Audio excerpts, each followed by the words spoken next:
Y ¿Me oís? De acuerdo. sí, Entonces, ahora queríamos, antes de pasar la palabra a Antonio Matavos, sí que queríamos deciros que estamos comenzando un ciclo de formación sobre el ecumenismo y las relaciones interreligiosas en medio de nuestra sociedad plural. En esta primera sesión de hoy, nuestra aportación tratará sobre el Consejo Mundial de Iglesias y las principales aportaciones a la Iglesia Católica. Para ello, hemos invitado a Antonio Matavos, que es gran experto de este tema. Y como se ve en su breve historia de currículum que hemos preparado, él aparece que estudió filosofía en el Seminario de Barcelona. Se doctoró en teología en el 1964 en la Pontificia Universidad de Gregoria de Roma. Es licenciado en Ciencias de la Comunicación y en Historia Contemporánea por la Universidad Autónoma de Barcelona. Diplomado en Teología Espiritual en Roma y en Ecumenismo en el Instituto Ecuménico de Bonsey, Suiza. Es catedrático emérito de la Facultad de Teología de Cataluña, en la que fue decano 1977-1993. Director del Instituto Superior de Ciencias Religiosas de Barcelona, 1997-2016. Es especialista en el Consejo Mundial de Iglesias, donde ha asistido a 7 de las 10 asambleas mundiales desde el 1968. Y uno de sus recientes libros es El Consejo Mundial de Iglesias 1910-2021, editado en el Ateneo Universitario de San Panciano de la Facultad de Teología de Cataluña en el año 2021. Entonces, te agradecemos, Antonio, que puedas estar con nosotros en este momento, a pesar de los avatares técnicos, que pido perdón, y ya te pasamos la palabra para que nos exprese lo que tenemos previsto. Muchas gracias.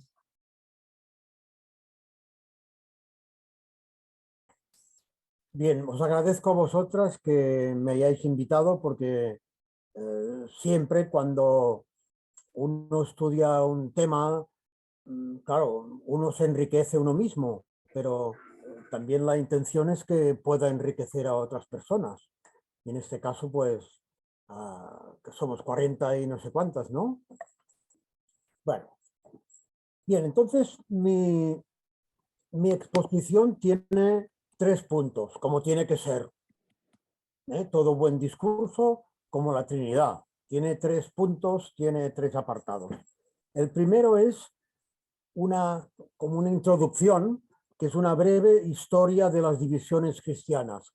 Claro, si hablamos del Consejo Mundial de Iglesias, que fue el creador del camino de la unidad, y antes no tenemos un poco de visión general de cuál ha sido la historia desgraciada de nuestras divisiones, pues parecía que quedaba un poco cojo o coja en mi exposición. El segundo punto es el nacimiento y las intuiciones del Consejo Mundial de Iglesias, y será corto este.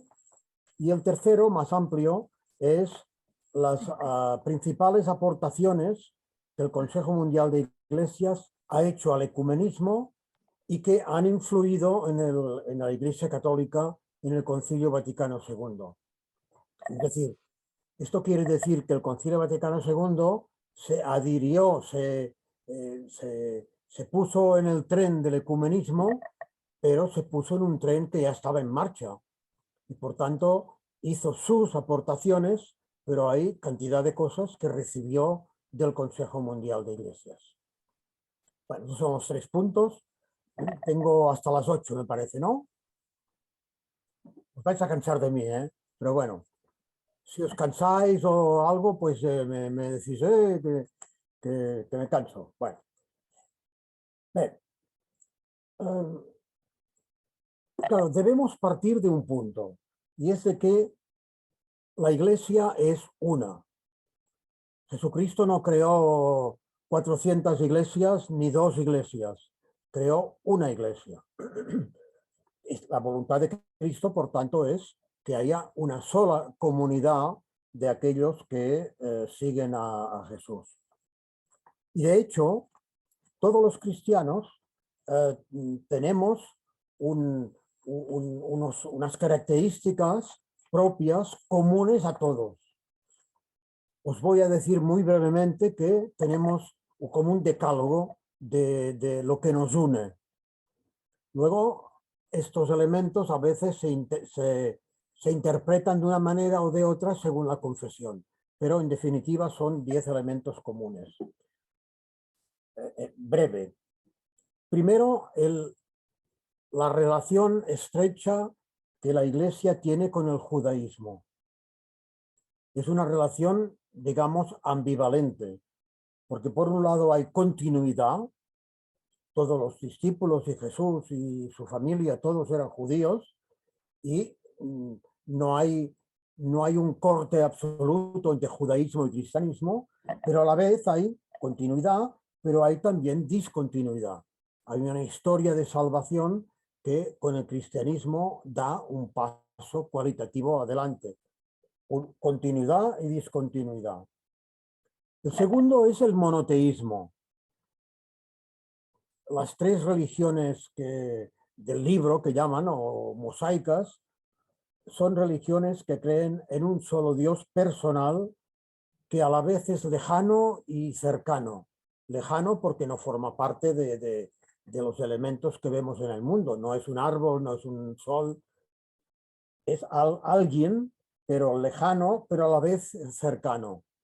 San Agustín decía que Dios está en lo íntimo de lo más íntimo mío. Por tanto, de tal manera que a Dios le llamamos Padre, cosa que el judaísmo a veces lo dice, pero el Islam en absoluto.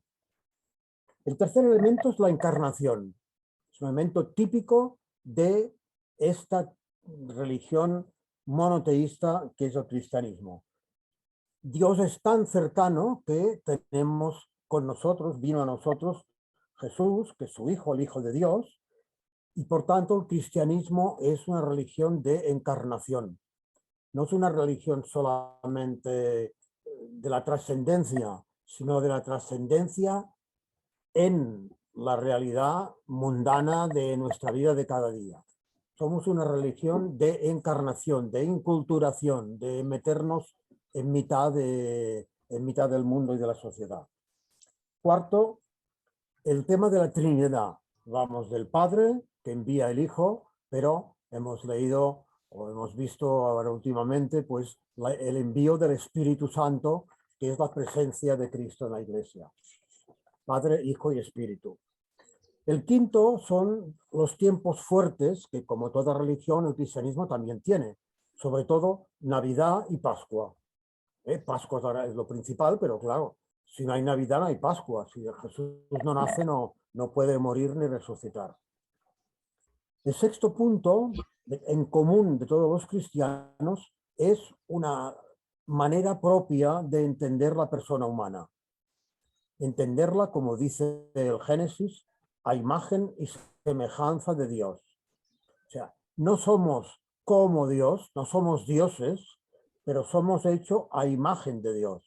Luego esto hablaremos más adelante de qué es ser persona, que es tener una dignidad inviolable, que no nos pueden quitar y que nosotros no nos podemos desprender. La tenemos porque la tenemos de nacimiento, porque somos personas hechas a imagen de Dios. El séptimo punto es la palabra de Dios que encontramos en la Biblia, las Escrituras, tanto el Antiguo Testamento como el Nuevo Testamento, los Evangelios, Hechos de los Apóstoles, cartas, etc. El octavo punto común es que el cristianismo no es una religión de individualistas, sino es una religión comunitaria. No hay cristianismo sin comunidad. Claro, no hay cristianismo sin opción personal, pero no hay cristianismo sin comunidad. Y esta comunidad nosotros le llamamos iglesia. entendida, aquí sí, de manera diversa entre las diferentes confesiones. Todo el mundo acepta, todos los cristianos, la comunidad iglesia y los sacramentos de la iglesia. Ahora, exactamente qué es la iglesia, cuál es su función, cuántos son los sacramentos, qué significado tienen. Esto hay divergencias entre las diferentes confesiones. El noveno punto es la universalidad. El cristianismo no es una religión de una secta, de un pueblo, de una raza, de un país, sino que tiene una vocación de universalidad, de catolicidad, diríamos, ¿no? Catolicidad no quiere decir solo extendida por todo el mundo, sino quiere decir que la Iglesia tiene lo que ha recibido de Dios, los sacramentos, la Biblia, etcétera, que está llamada a llevarla por todo el mundo y a inculturarse en todas las culturas. O sea, la Iglesia no puede ser el patrimonio de una sola cultura, sea Occidente, sea lo que sea, sino que tiene vocación de inculturarse, de encarnarse, por eso llamamos encarnación, encarnarse en todas las culturas, con diversidad de acentos. Y por último, implica también una ética. O sea, el cristianismo no solo es una relación con Dios, sino es una exigencia de una vida conforme al Evangelio, de una acción social transformadora. Y de aquí, pues, viene el que el cristianismo o el catolicismo, por ejemplo, tiene una doctrina social de la Iglesia que es consecuencia, está sacada, digamos, está para cada época y para cada momento de los evangelios. Bueno, estas son, así muy por encima, los 10 puntos que me parece que son comunes a todas las confesiones cristianas.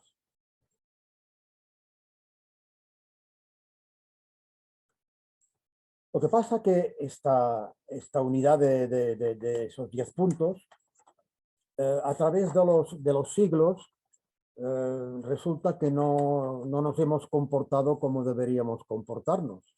Y tenemos también una historia positiva, pero también tenemos una historia desagradable y una historia que no nos gusta demasiado, que es la historia de las divisiones. ¿Cuáles son los principales momentos de división de la Iglesia que se intenta ahora recomponer? Una en el siglo V-VI, otra en el siglo XI y otra en el siglo XVI. Ahora os cuento un poco cada uno de estos pasos. En el siglo V-VI hay una rotura, digamos, en la vida de la Iglesia entre algunas iglesias orientales y las demás iglesias, sean de Oriente o sean de Occidente. Claro, el cristianismo durante las persecuciones vivió una vida muy encerrada en las casas, porque no podía tener templos, no podía, era una vida familiar. Y por tanto la reflexión teológica se hacía, pero no era por escuelas, era una vida muy para adentro, digamos. A partir del siglo IV es el momento en que se forman las grandes escuelas teológicas en Alejandría, en Constantinopla, en muchos sitios de Oriente sobre todo. Y uno de los temas principales que se plantea el cristianismo de esta época es ¿quién es Jesús? ¿Cómo lo podemos entender?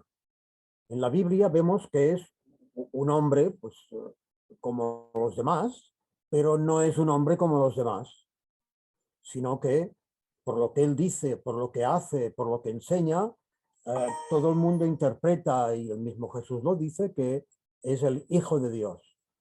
Por tanto, Jesús tiene una dimensión humana y una dimensión divina en una sola entidad, en una sola persona.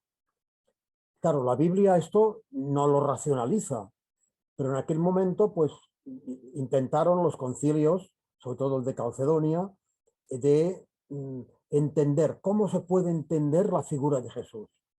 Y el concilio de Calcedonia lo expresa en categorías griegas. Dice, Jesús es una persona, es un sujeto, es uno, no son dos, pero que tiene dos naturalezas, la naturaleza divina y la naturaleza humana.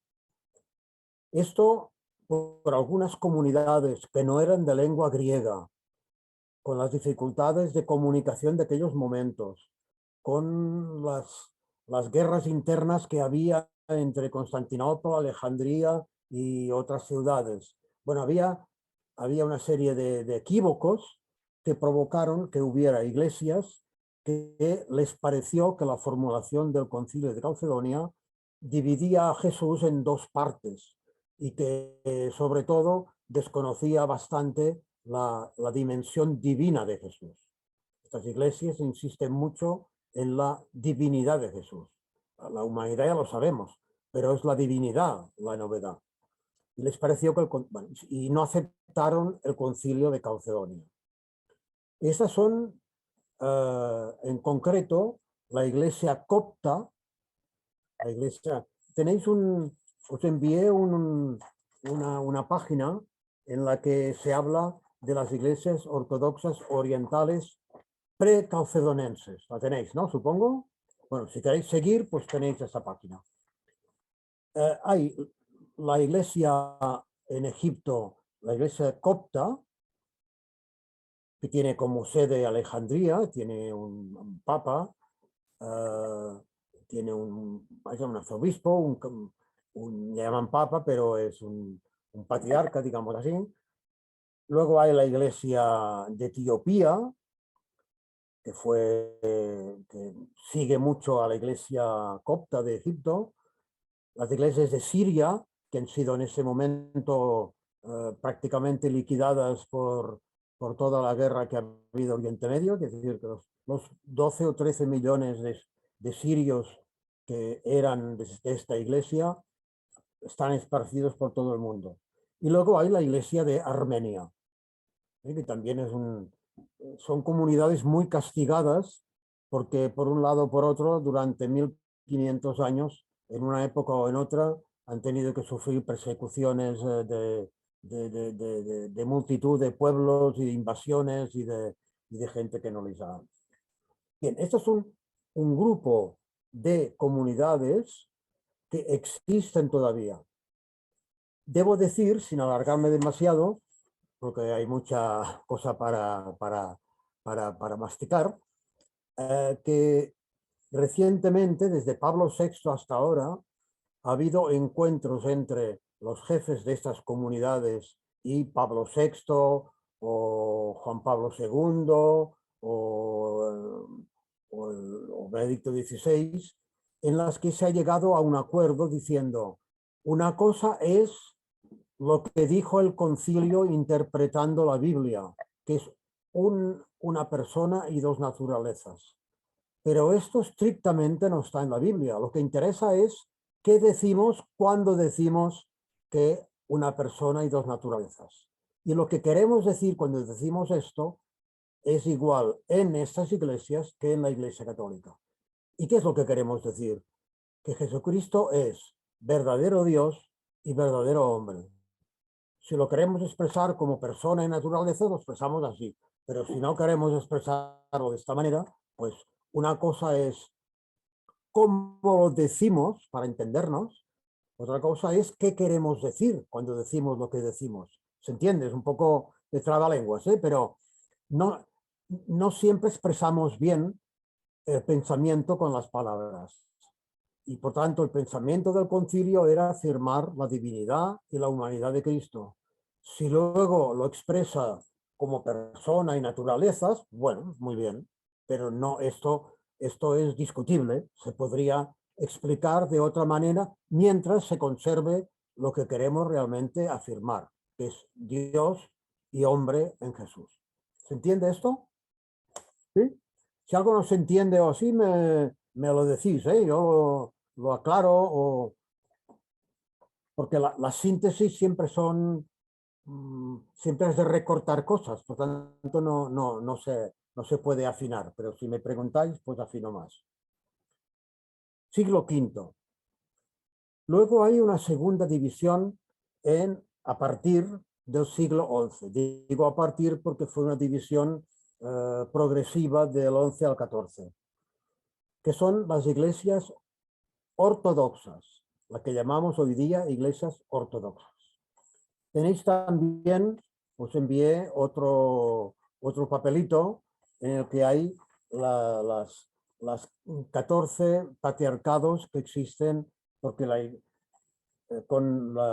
actualmente en la Iglesia Ortodoxa. Claro, las causas de la división entre, en este caso podemos decir, Oriente y Occidente, Ortodoxia y Occidente, son muy diversas. Hay, por ejemplo, una división que se hizo del Imperio Romano, de Oriente y de Occidente. Esto empezó a crear tensiones no solo políticas, sino también religiosas. Hay también la crisis del Imperio Romano, que invadió todo Occidente y fue un desbarajuste muy grande de la Iglesia de Occidente. En cambio, en Oriente no tenían esta invasión de los llamados bárbaros. Luego, la lengua y la cultura de Occidente, el latín y su propia cultura, en cambio, en Oriente tenían sus propias lenguas y hablaban bastante, muchos sitios, el griego. Luego vino la invasión musulmana en el siglo VII,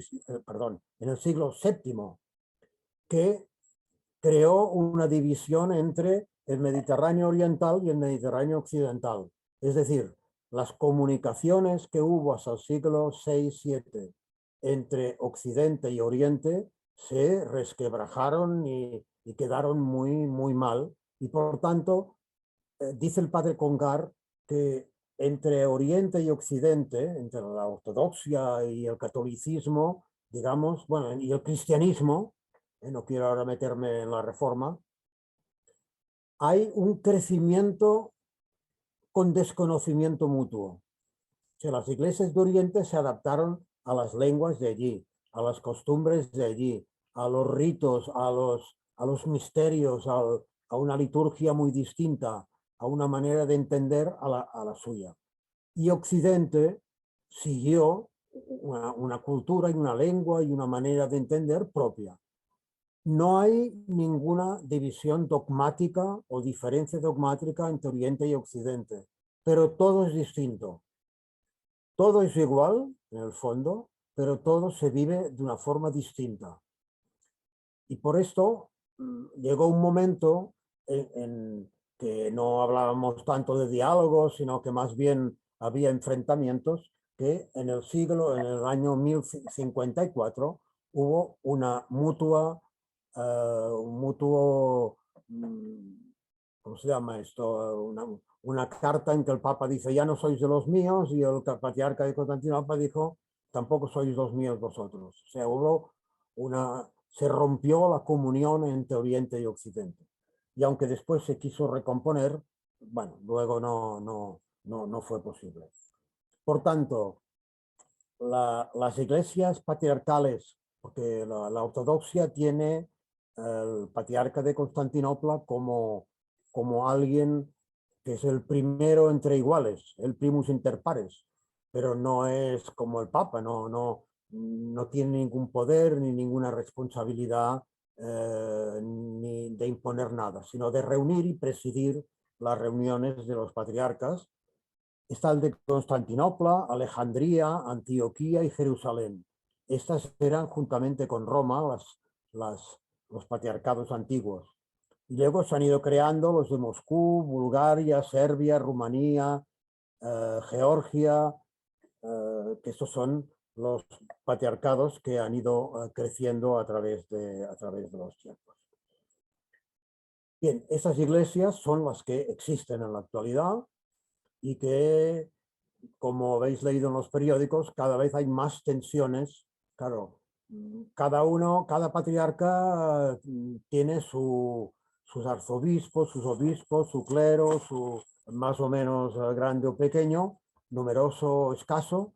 Sobre todo Rusia es la primera de número de gente y por tanto, bueno, ya lo vemos ahora en muchas noticias, que es la que quiere dominar a toda la ortodoxia de alguna manera y que se opone en gran parte al patriarcado de Constantinopla.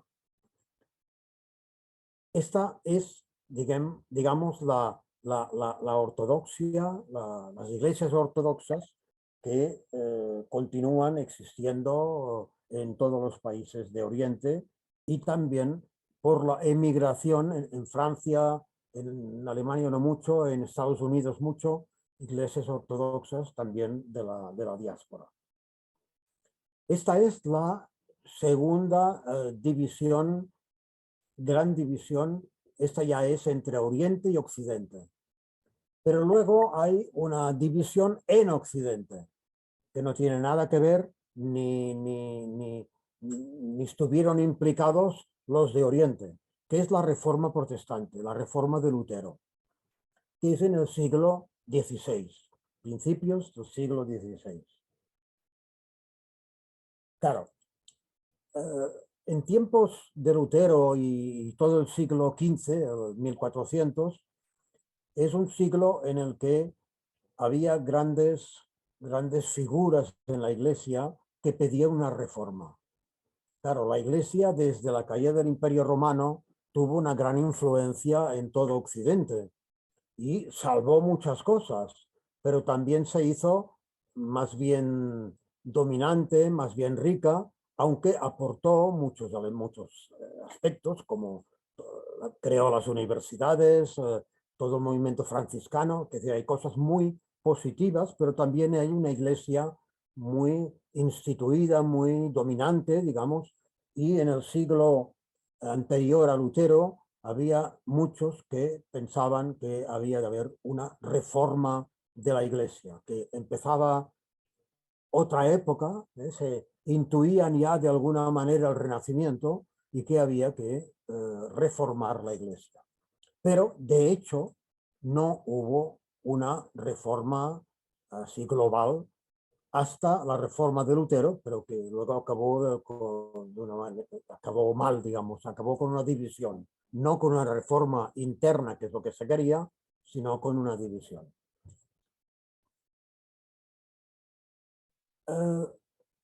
Ahora os voy a decir, Lutero, en definitiva, ¿qué quería? Luego lo que su trayectoria personal es la que luego aplicó a todos los que le siguieron. Claro, el gran problema que tuvo personal Lutero es cómo no considerar a Dios alguien que te está espiando, mirando y a ver si te puede castigar.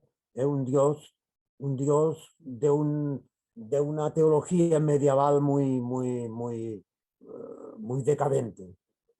Era un medieval con un miedo a Dios. Dice, ¿cómo puedo encontrar a Dios misericordioso? ¿Cómo? Es esa pregunta. Y Lutero es una persona de carácter muy fuerte y Lutero lo que hace es, se hace agustino y practica una serie de obras, de esfuerzos, de confesiones, de misas, y no logra encontrar a Dios misericordioso. Pero leyendo la carta a los romanos se da cuenta que allí habla de que Dios no justifica, no salva por las obras, sino por la fe. Y esta sola fe, no las obras, solo las escrituras, esto es un elemento que a Lutero le coge muy profundamente y que es lo que él quiere aplicar a la reforma de la Iglesia. Que a partir de Lutero y de su concepción de la justificación viene un elemento de reforma de la Iglesia. Lo que pasa es que por características que ahora no me puedo meter, políticas, religiosas, sociales, etcétera, la reforma de Lutero acabó siendo una cuestión también de poder, del poder de los príncipes en contra del emperador, total que al final lo que quería ser una reforma a través de la polémica y de las discusiones, llegó a ser una división. Y de aquí nacen todas las confesiones protestantes. También os envié un cartelito, un papel, en la que muy brevemente os digo que del protestantismo han nacido 4 grandes columnas. Os contaré lo característico de cada uno y ya pasaré a otra cosa. Hay la reforma protestante luterana, que sigue estrictamente a Lutero. Hay la reforma de Calvino, que es la reforma en Francia, que es una reforma más extremista, digamos, que quiere llegar a conclusiones más extremas. Y luego hay la reforma de las iglesias libres, ¿no? que llegan a ser muy lejanas de lo que era incluso Lutero. Por ejemplo, en el tema de la Eucaristía, Lutero hablaba de la presencia real de Cristo. Calvino habla de una forma más que es presencia, pero no es real, es simbólica. Y en cambio, las iglesias libres hablan de un recuerdo de lo que hizo Jesús en la Eucaristía, en la última cena. O sea que hay extreman, digamos, las posiciones de un grupo a otro. Luteranos, calvinistas y iglesias libres o de Zwinglio. Y finalmente hay el anglicanismo. El anglicanismo quiere ser un equilibrio entre Calvino y el Papa, digamos, entre la reforma calvinista y el catolicismo.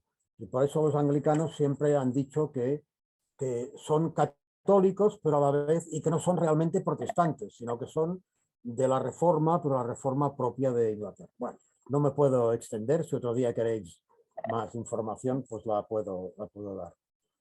Y finalmente me dijeron las organizadoras si quería deciros con una palabra sobre los pentecostales.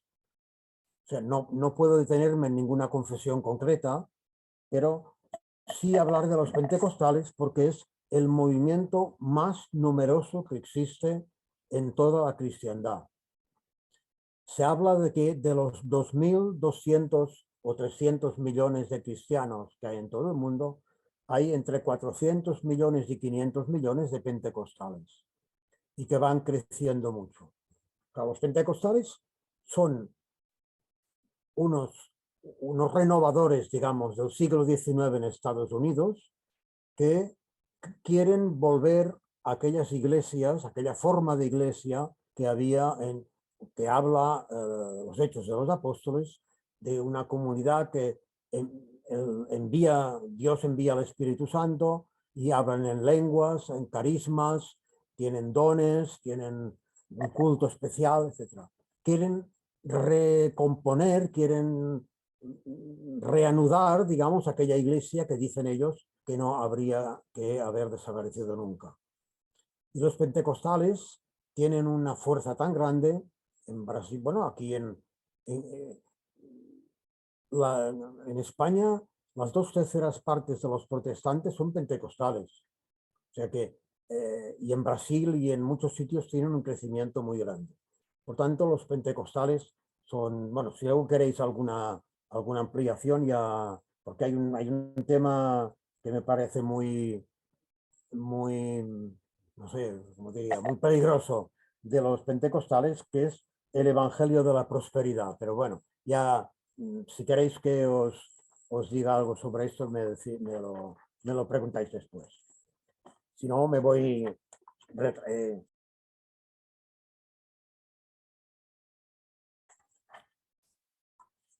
La segunda cosa que quería explicaros es el origen del Consejo Mundial de Iglesias, muy brevemente. Claro, al lado de una historia de las divisiones, que cuando las vemos, pues evidentemente nos entristece, porque si hablamos de 10 elementos comunes, luego resulta que diferimos en muchas cosas.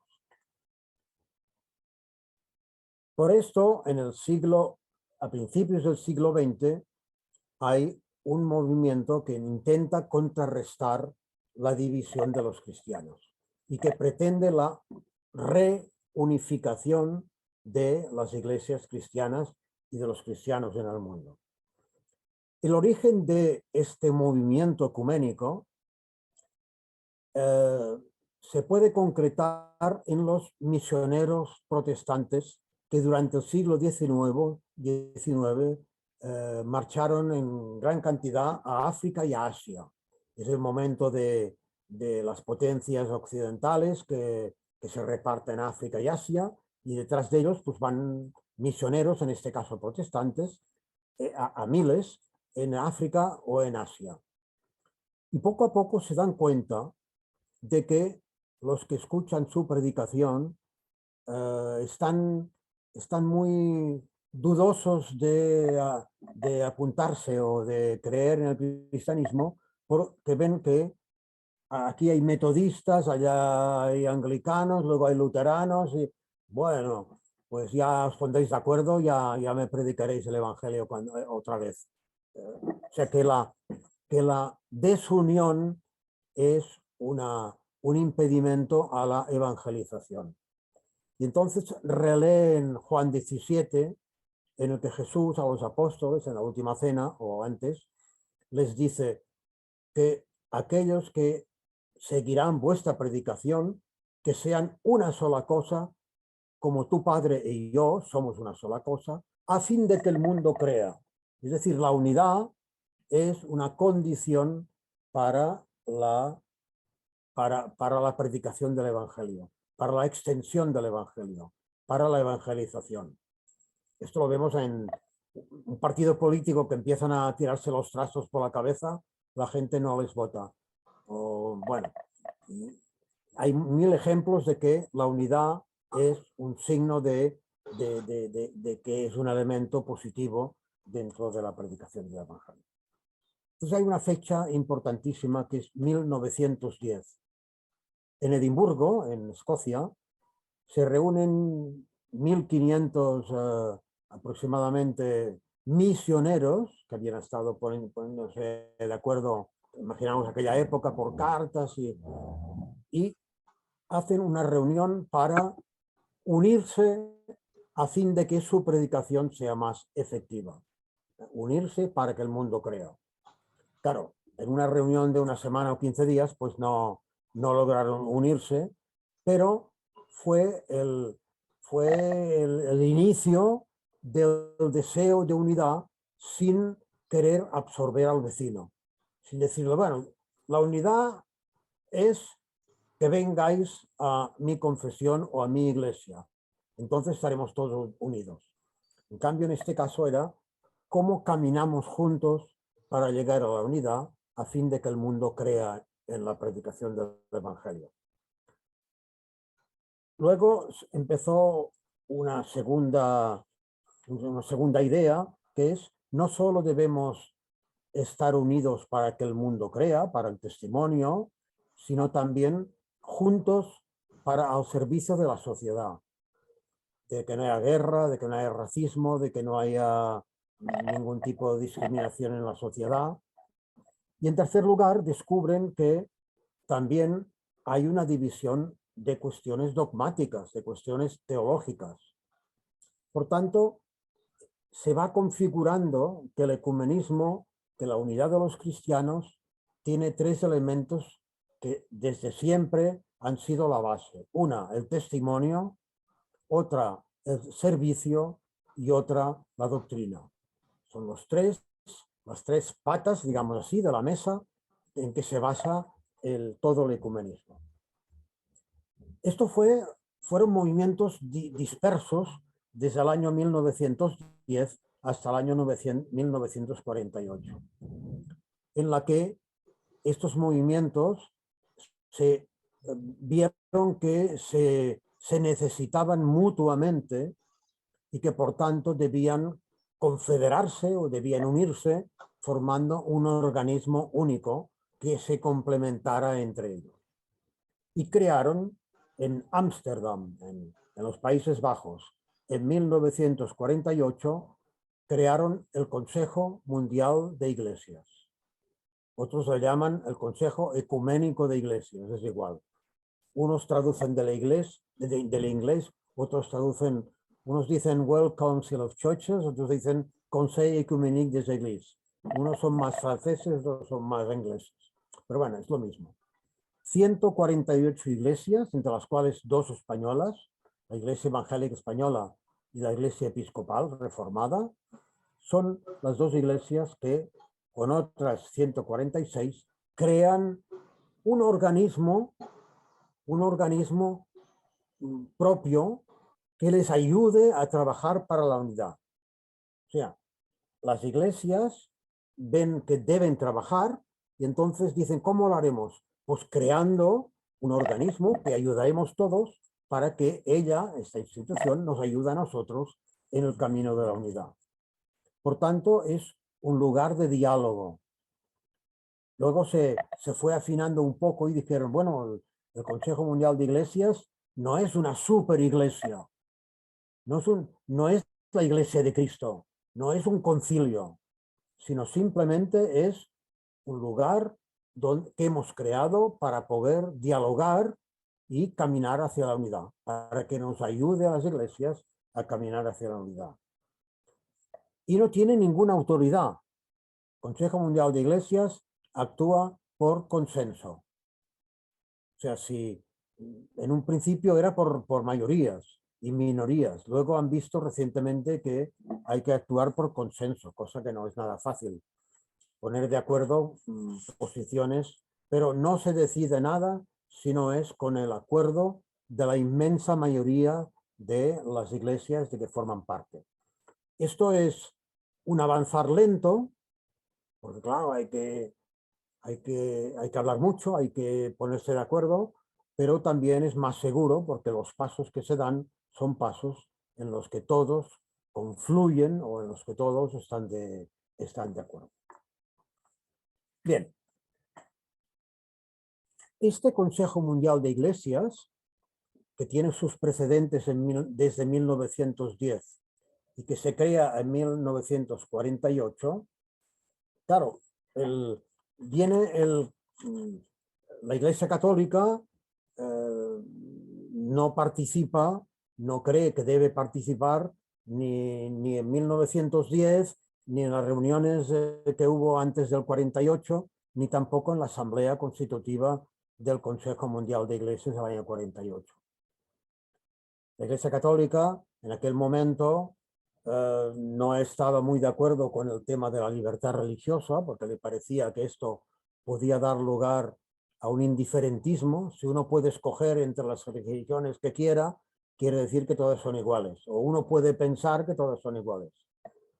Y tampoco tenía muchas ganas de entrar en el movimiento ecuménico, porque creía que la Iglesia de Cristo era la Iglesia Católica y que los demás tenían quizá elementos de la Iglesia de Cristo, pero que no le podían enriquecer en nada a la Iglesia Católica. Por tanto, si alguien o algo no te puede enriquecer, pues tampoco te preocupas demasiado por lo que piensa, ni por lo que hace, ni tampoco tienes por qué imitarlo, porque tú ya lo tienes todo.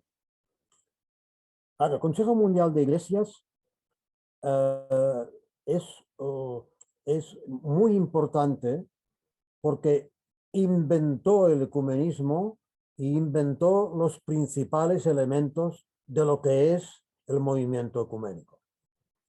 Y por tanto, hizo aportaciones muy importantes a la Iglesia Católica, que luego el Concilio Vaticano II, en gran parte, casi íntegramente, recogió en sus documentos y añadió otras cosas, pero en este momento no estamos hablando del Concilio Ecuménico Vaticano II, sino que hablamos de las aportaciones que el ecumenismo de los que lo crearon, el Consejo Mundial, aportó a la Iglesia Católica en el Concilio Vaticano II. ¿Se entiende esto?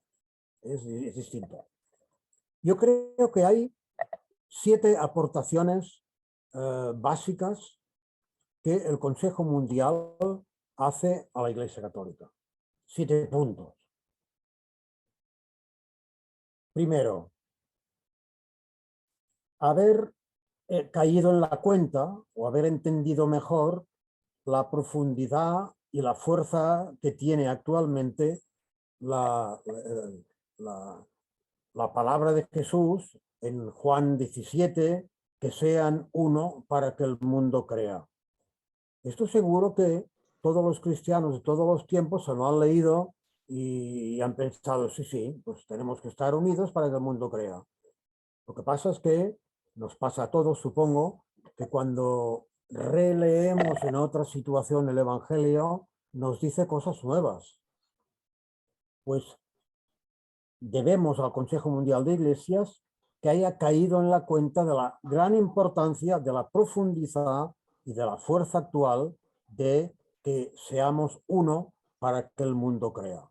La Iglesia Católica, evidentemente, que no dejó caer del Evangelio de Juan esta frase, sino que se la leía de vez en cuando, lo oíamos todos. Pero uno tiene que caer en la cuenta de la importancia que tiene. Y por eso las sociedades misioneras protestantes han tenido esta gran aportación al ecumenismo de todos los tiempos de darse cuenta prácticamente de que las separaciones obstaculizan la misión. Toda casa dividida, dice el Evangelio, toda casa dividida se derrumba, ¿no? Es otra frase que está en el Evangelio y que bueno, no habíamos caído en la cuenta de que esto debíamos aplicar, que debíamos aplicárnoslo a nuestra vida como comunidades cristianas divididas. Por tanto, la unidad como condición para el testimonio, para la misión y para la evangelización. Primera aportación del Consejo Mundial de Iglesias. Segunda aportación, la exigencia de caminar juntos como hermanos y como hermanos que se aman, ¿no? Que, como amigos, como cercanos, como una familia, que ya no debemos poner como criterio de nuestras relaciones la conversión del otro, sino el caminar juntos con el otro, según aquella frase de San Agustín que dice, no se conoce a fondo lo que no se ama. Parece que sea al revés, también lo dice al revés. O sea, cuando uno está cercano a una persona y la quiere, conoce mucho más a aquella persona que la ve desde la lejanía, desde la confrontación, desde la suspicacia. Y por tanto, la exigencia de caminar juntos como hermanos, esto es una aportación que hace el Consejo Mundial de Iglesias.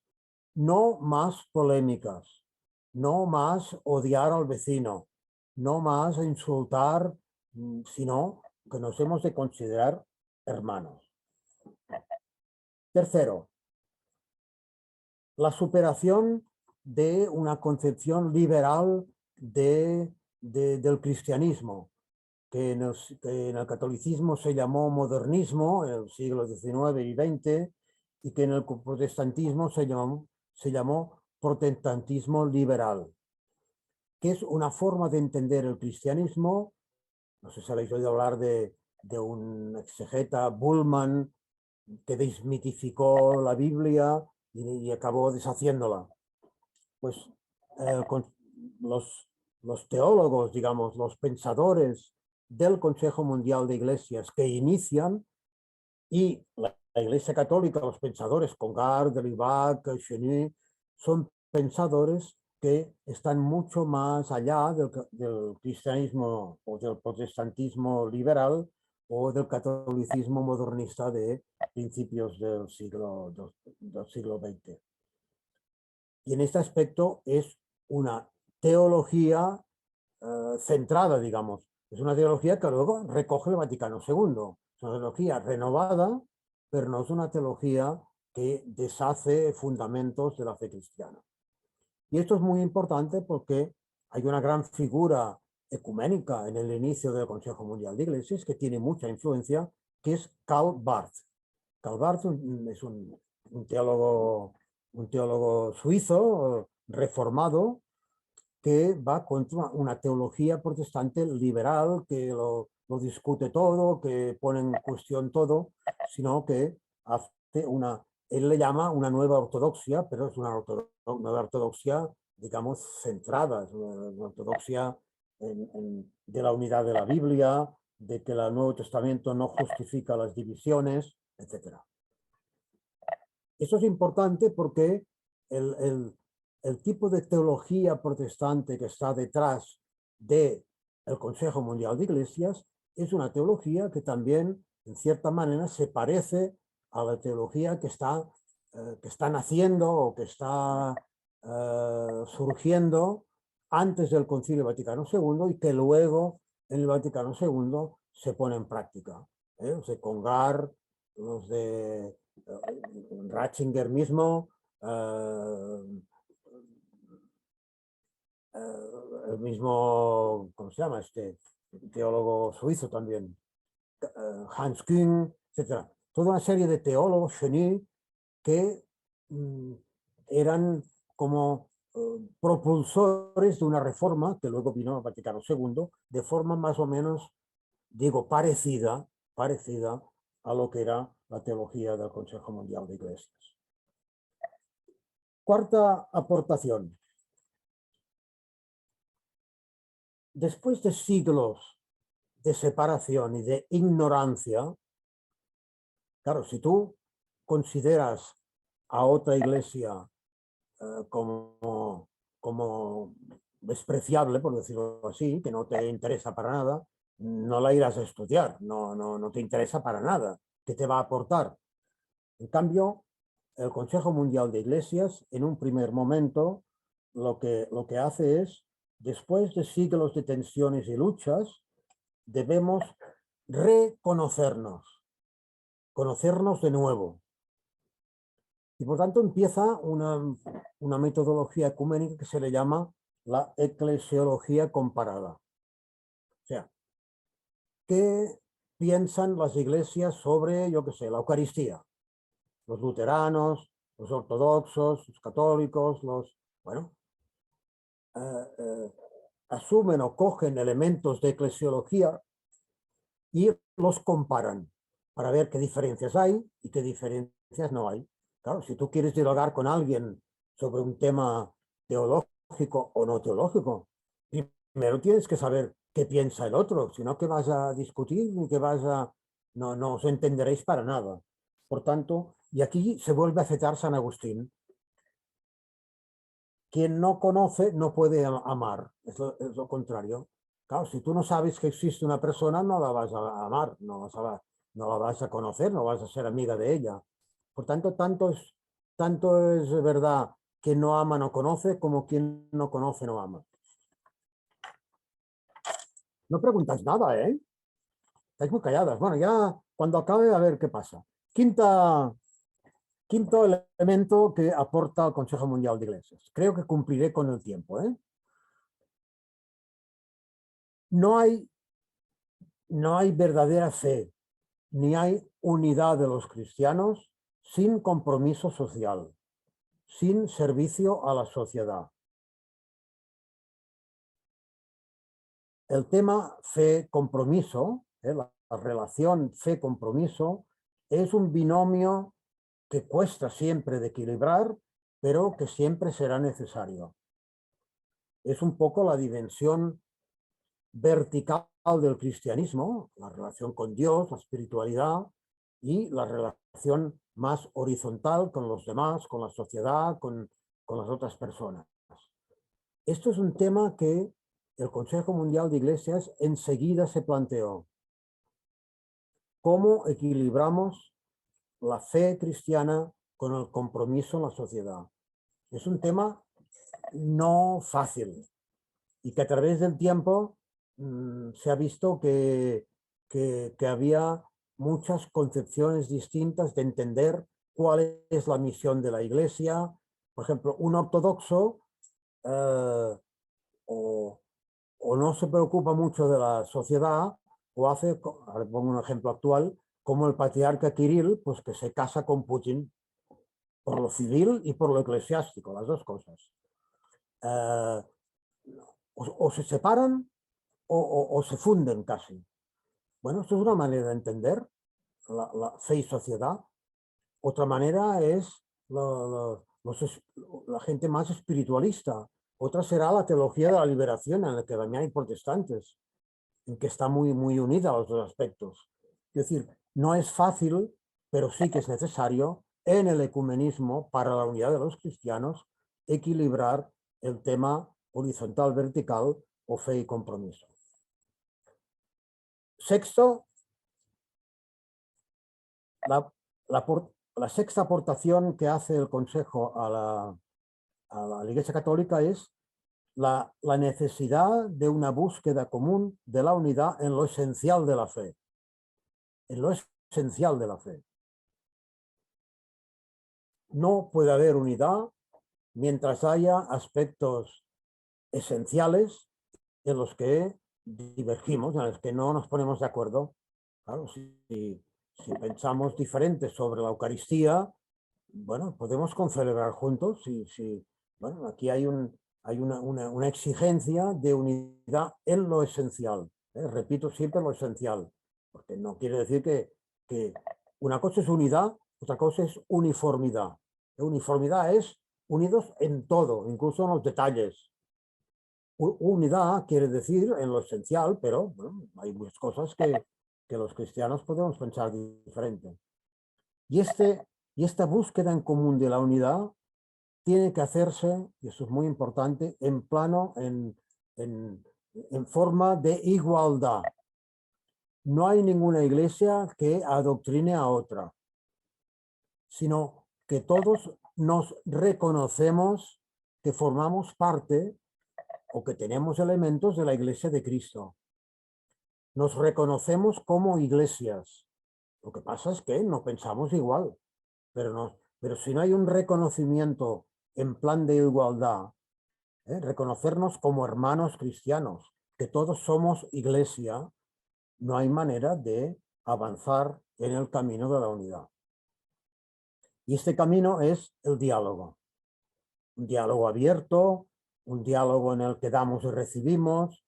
Claro, si la Iglesia de Cristo se identifica con la Iglesia Católica, o lo que dicen muchos ortodoxos, que se identifica con la Iglesia Ortodoxa, con la tradición ortodoxa, claro, es muy difícil de que dialogues sin esperar que te den nada, sin esperar aprender nada, sin esperar a que tú puedas aportar alguna cosa al otro, estar abierto a este dar y recibir, a este a veces se llama intercambio de dones, que supone un diálogo en profundidad.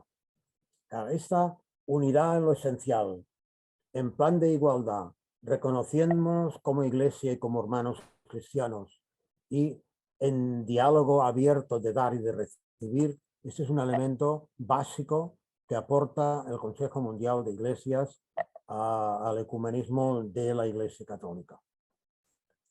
Y finalmente, una última aportación es como una especie de contradicción o de paradoja inherente al ecumenismo. El ecumenismo tiene como una contradicción o una paradoja que parece raro, pero que es imposible de evitar. Y es que la finalidad del ecumenismo y de la unión es una iglesia unida en el futuro, pero no sabemos cuál será o qué características tendrá esta iglesia a la cual tendimos. O sea, vamos a una finalidad sin saber cuál es esta finalidad. Hablamos de unidad, pero ¿cuál es el contenido de esta unidad en el futuro? Pues lo estamos buscando. O sea, el punto de partida del ecumenismo son las diversas iglesias tal como están ahora. A nadie se le pide para dialogar que pierda su identidad, la que sea. La identidad es esencial para el diálogo. No se puede partir de no sé qué pienso, no sé qué soy, no sé cuál es mi fe. no sé qué debo hacer en la vida. Bueno, claro que vas a dialogar si no sabes quién eres. Tanto la identidad cristiana, las diversas eclesiologías, digamos, es el punto de partida. Pero cada uno de nosotros tiene una forma distinta de entender la iglesia, los sacramentos, más alejados unos de otros, menos alejados. O sea que partimos de de un, de un afirmar trabajar por la unidad, pero partimos de una unidad rota y vamos a una unidad en la que todavía no sabemos cuál será su configuración. Lo hemos de buscar juntos. Esto es el ecumenismo, caminar juntos para, a través del diálogo, a través de los encuentros, a través de la colaboración, ir caminando hacia esta unidad que aspiramos que haya. Caminamos a una meta, pero desconocemos su contenido. Pero poco a poco, el movimiento ecuménico desde el 1910 hasta ahora ha ido caminando, después del Concilio Vaticano II, con la ayuda inmensa también de la Iglesia Católica, a, a encontrar modelos de unidad. Aquí solo os cito algunos. Claro, si no sabemos cómo será el futuro, el Consejo Mundial de Iglesias y el General de Ecumenismo dice, bueno, ¿qué elementos ya sabemos de esta unidad que deseamos? ¿Cómo nos la podríamos imaginar? ¿Cómo la podríamos describir? Y esto es lo que se llama los modelos de unidad. Ha habido durante el movimiento ecuménico muchos modelos, muchas imaginaciones de cómo podemos concebir la unidad futura. Unos han hablado de una unidad local, todos aquellos que están en un mismo pueblo, ciudad o lo que sea, forman una sola iglesia y luego esto va creciendo hasta llegar a la universalidad. Se habla también de una iglesia que sea católica en su plenitud. Se ha hablado de comunidad conciliar. Se ha hablado de una iglesia sacramental. Actualmente lo que se habla mucho es de una iglesia koinonía, de una iglesia comunidad. Esto, tanto en la Iglesia Católica como en las comunidades protestantes y ortodoxas, es un concepto que todas más o menos tienen en su tradición y que encontramos de una cierta forma en la misma Biblia. Y por tanto, entender la Iglesia como koinonía o como comunidad es un modelo que nos sirve para ir caminando a esta finalidad que no acabamos de saber cuál es. Cuando estoy acabando ya... Bueno, esta es, yo creo, 7 grandes riquezas, por decirlo así, que el Consejo Mundial de Iglesias ha aportado al Concilio Vaticano II y que el padre Concar desde el año 39 ya escribió un libro sobre la importancia del Consejo Mundial para la Iglesia Católica. Luego lo hicieron callar, pero luego lo redactó el decreto de ecumenismo y al final lo hicieron el cardenal y todo. O sea que hay todo un camino que, para acabar, la Iglesia Católica ha contribuido en gran manera al ecumenismo por la cantidad de gente, por su pensamiento, por sus teólogos, pero la Iglesia Católica no ha inventado el ecumenismo. El ecumenismo está inventado por los protestantes que luego vinieron enseguida las iglesias orientales, ortodoxos, que también entraron dentro del Consejo Mundial de Iglesias. Pues lo primero, darte las gracias, Antoni, porque nos has hecho un recorrido pues muy clarificador, panorámico y con muchas pistas muy interesantes y muy ricas pues para reconocer estos grandes hitos y bueno, y para seguir profundizando, porque esto es un pozo que no se le ve nunca al fondo, pero bueno, muy interesante.